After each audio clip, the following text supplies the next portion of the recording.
Opposite ನೀ ಹಾಡ್ಬೇಕು. ನಿಮ್ಮ opposite ನಾವ್ ಆಡ್ಬೇಕು, ನಮ್ಮ ಅಪೋಸಿಟ್ ನೀವ್ ಆಡ್ಬೇಕು. ನಿಮ್ಮ ಅಪೋಸಿಟ್ ಹೆಂಗತ್ ಕೇಳಿದ್ರ ಹೆಂಗ್ರಿಪ್ಪ? ಜಾಸ್ಮ ಹಾಕಿ ಚಂದ ಕಾರ್ತೀಯ ಊರಾಕೆ, ಬಾಗಲ ಹಾಕಿ ಗಿಚ್ಚ ಕಾರ್ತೀಯ ಊರಾಕೆ, ಏ ಸೀದ ಸದ ಹುಡುಗಿ ಎಲ್ಲ ಸಿಕ್ಕಾಲಕ್ಕೆ, ಬಿಟ್ಟ ಬೆಟ್ಟ ಹಾಕಲಿಕ್ಕೆ ಪ್ಯಾಗಾಲಕ್ಕೆ.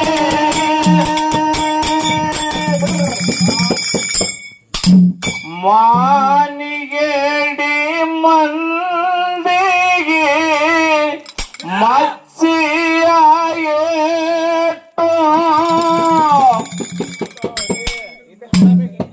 ಮಾನ ಪ್ರಾಣ ತಮ್ಮ ಎರಡು ಉಳಿಬೇಕಾದ್ರ ನಾಲಿಗೆಗೆ ಇರಲಿ ನೀರು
ಯಾವ 12ನೇ ಶತಮಾನದಾಗ ಏನ್ ಮಾಡ್ಯಾರಿಪ್ಪ? ಅಕ್ಕ ಮಾದೇ ಒಂದು ಮಾತು ಹೇಳ್ತಾಳ. ಏನ್ ಹೇಳ್ತಾಳ್ರಿ? ತಂದೆ ಸತ್ತರೆ ಶಿರವ ಹೋದಂತೆ, ಹೌದೌದು, ಶಿರವು ಹೋದಂತೆ, ತಾಯಿ ಸತ್ತರ ಕರುಳು ಹೋದಂತೆ, ಅಣ್ಣ ಸತ್ತರ ಬಲಭುಜ ಹೋದಂತೆ, ತಮ್ಮ ಸತ್ತರ ಎಡಭುಜ ಹೋದಂತೆ, ಹೌದೌದು, ಪತಿಗೆ ತಕ್ಕಂತ ಸತಿಯೋಳು ತೀರಿದರೆ ನಡಗಂಬದ ಕಂಬ ಮುರದಂತೆ, ಹೌದೌದು, ಪತಿ ಆಜ್ಞೆದೊಳಗೆ ಇರ್ಲಾರ ಸತಿ ತೀರಿದ್ರೆ ಎಡಗಾಲಿನ ಚಪ್ಪಲ ನಾಯಿ ಒಯ್ದಂತೆ ಚೆನ್ನ ಮಲ್ಲಿಕಾರ್ಜುನ ಅಂತೇಳಿ 12ನೇ ಶತಮಾನದಾಗ ಅಕ್ಕ ಮಾದೇವಿ ಹೇಳದ ಮಾತು ನನ್ನ ಆತ್ಮೀಯ ಅಭಿಮಾನಿಗಳೇ. ಹೌದೌದು, ಹೇಳ್ಯಾರಲ್ರಿಪ್ಪ. ಯಾವ ನಮ್ಮ ಮಗ್ಲ ತಂಗಿ ಹಾಡ್ದವ ಏನಾಗಿ? ಹೌದೌದು, ನಮ್ಮ ಅಕ್ಕ ಪಟ್ಟಿ ಅಂಗಡಿ ಪಾರು, ಹೌದೌದು, ಇಟ್ಟಿದ್ದೇನೆ ದಾರು. ಹೌದು, ಬಹಳ ಉತ್ತಮ ರೀತಿಯಿಂದ ಹಾಡಿದ್ರು. ಹಾಡಿರಿ ಒಳಗ ತಂಗಿ ಹಾಡ್ದಳು ಏನಂತ? ನಾವ್ ಒಬ್ಬಕ್ಕಿಗೆ ಮಾಡಿಲ್ಲವ್ವ. ಯವ್ವ, ನೀ ಹಾಡುದು ಅಲ್ಲಿದು, ಅದು ನಾ ಹಾಡ್ಬೇಕು ನಿನ್ನ ಮಗಳ ಮ್ಯಾಗ. ಹೌದೌದು, ನಿಮ್ಮ ಅಪೋಸಿಟ್ ನಾವು ಹಾಡ್ಬೇಕು. ನಿನ್ನ ಮಗಳ ಮ್ಯಾಗ ಹೌದೌದು, ನಾ ಹಾಡ್ಬೇಕು. ನೀ ಹಾಡು ಪದ ಅಲ್ಲದು, ಅಲ್ಲ ಒಬ್ಬಕ್ಕಿಗೆ ಮಾಡಿಲ್ಲವ್ವ. ಹೌದೌದು, ಸಾಕಾಯ್ತು ಜನ ಜೀವ ಹೋಗಿ ಬಂದಂಗ ಜೀವ ಅಂತ ಹೇಳಿ ಹಾಡಿದಲ್ಲ. ನೀ ಹಾಡು ಪದ ಅಲ್ಲ ತಂಗಿದವು, ನಾ ಹಾಡ್ಬೇಕು. ಅಪೋಸಿಟ್ ನೀ ಹಾಡ್ಬೇಕು. ನಿಮ್ಮ ಅಪೋಸಿಟ್ ನಾವು ಹಾಡ್ಬೇಕು, ನಮ್ಮ ಅಪೋಸಿಟ್ ನೀವು ಹಾಡ್ಬೇಕು. ನಿಮ್ಮ ಅಪೋಸಿಟ್ ಹೆಂಗತ್ ಕೇಳಿದ್ರ ಹೆಂಗ್ರಿಪ್ಪ? ಜಾಸ್ಮ ಹಾಕಿ ಚಂದ ಕಾರ್ತಿಯ ಊರಾಕೆ, ಬಾಗಲಾಕಿ ಗಿಚ್ಚ ಕಾರ್ತಿಯ ಊರಾಕೆ, ಏ ಸೀದ ಸರ ಹುಡುಗಿಯಲ್ಲ ಸಿಕ್ಕಾಲಾಕೆ, ಬಿಟ್ಟ ಬೆಟ್ಟ ಹಾಕಲಿಕ್ಕೆ ಪ್ಯಾಗಾಲಾಕೆ. ಇದು ನಿನ್ನ ಮಗಳ ಮ್ಯಾಗ ಹಾಡೋ ತಂಗಿ, ನೀ ಹಾಂಗ ಹಾಡಕ್ ಹೋಗ್ಬಿಡಿ. ನಾವು ಒಬ್ಬಕ್ಕಿಗೆ ಲವ್ ಮಾಡಿನ ಅಂತ ಹೇಳಿ ಅದಕ್ಕಿರ್ಲಿ. ಯಾರಿಗೆ ಬೇಕಿಲ್ಲ ಬರ್ತವ ಕಾಡ